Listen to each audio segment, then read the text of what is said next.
Assalamualaikum warahmatullahi wabarakatuh.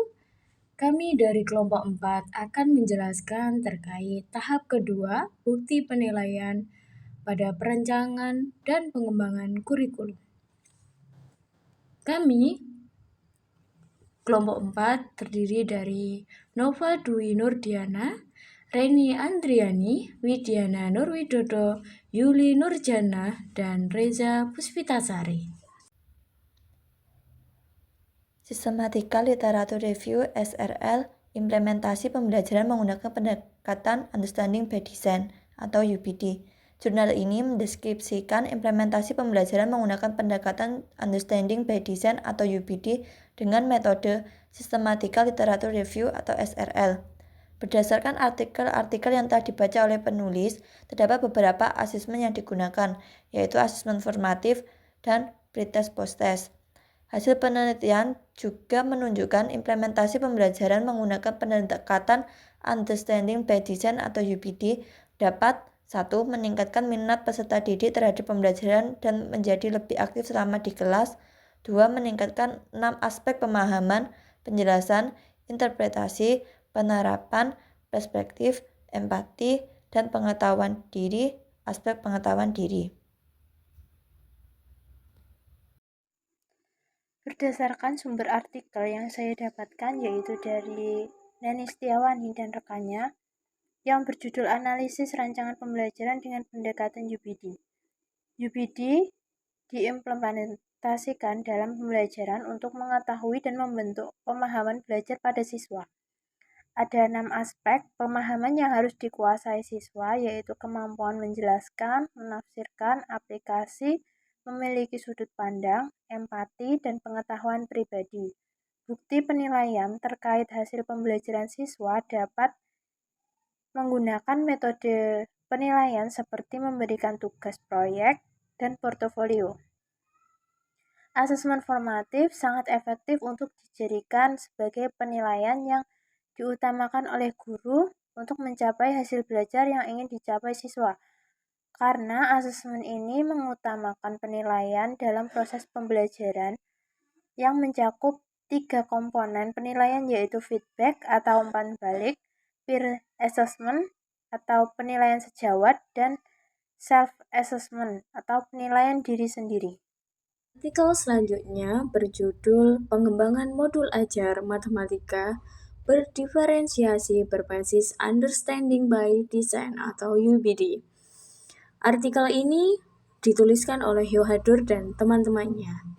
Pada artikel ini, metode penilaian yang digunakan oleh guru yaitu instrumen penilaian untuk mengukur ketercapaian tujuan pembelajaran.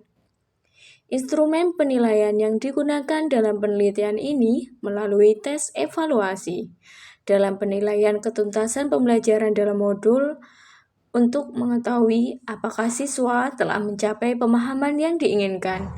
Guru akan menggunakan hasil evaluasi setelah proses pembelajaran. Hasil tes evaluasi yang dilakukan setelah proses pembelajaran menunjukkan ketercapaian hasil belajar bahwa 97% siswa telah tuntas dalam tes evaluasi.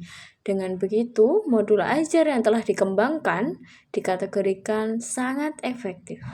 Oke, selanjutnya berdasarkan sumber artikel yang saya dapatkan yaitu dari Veronica Eka Desi Natala dan rekannya yang berjudul Implementasi Understanding by Design dalam Pembelajaran. Menjelaskan bahwa UBD merupakan sebuah desain untuk sebuah pemahaman secara mendalam dengan alur yang disebut desain mundur yang bertujuan untuk mengingat tugas yang harus diselesaikan agar guru dapat merencanakan kegiatan untuk mencapainya. Model pengembangan UBD mulai diimplementasikan dalam pembelajaran di Indonesia, yaitu dengan melalui pengembangan kurikulum merdeka. Praktek UBD adalah mulai dari menentukan tujuan pembelajaran, membuat tahapan pembelajaran, dan evaluasi. Pada tahapan pembelajaran terdapat 3 tahap, yaitu mengidentifikasi hasil yang diinginkan, menentukan bukti penilaian, dan merencanakan kegiatan pembelajaran. Pada tahap menentukan bukti penilaian, yaitu dengan membuat instrumen evaluasi dalam bentuk tes tertulis, kuis, dan asesmen lain. Dalam hal ini, guru bertindak sebagai asesor dalam pembelajaran.